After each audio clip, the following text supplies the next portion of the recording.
Welcome to Daily Tax Savings. This is Tony Novak here to share a few points on saving taxes and staying out of tax trouble. Today's topic is tax on dissolution of a corporation. And as always, we try to keep it simple, high level, and general.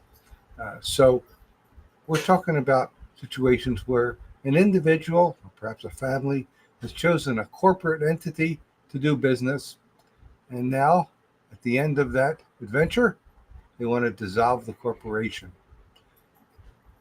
I find that there are two pesky situations that are fairly common, and I ran across a case of one and two cases of the other this week, where it's causing some stress among the individuals who thought that they could just end this corporation and walk away, no consequences.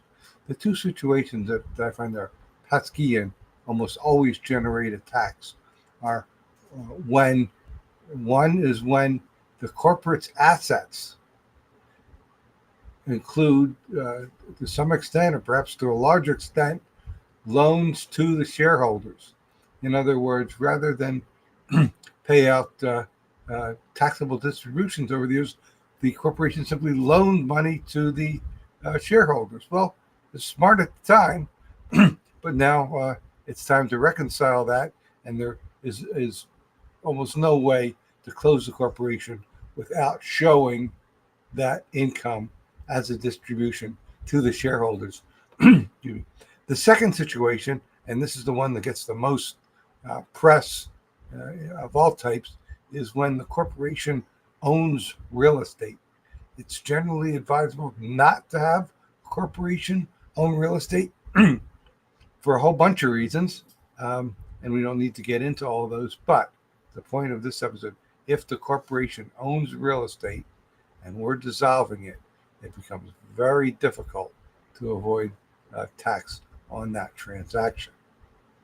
So I am working on one strategy for one client where it may be possible. I think it will be possible, but it's not a common situation and certainly doesn't have widespread appeal. But we'd love to hear about your situation. If you've run across this, if you've struggled with this, I'm easy to reach for online general discussion, or if you want to talk privately, one-on-one, that's easy also. Find me at taxproblems.cpa.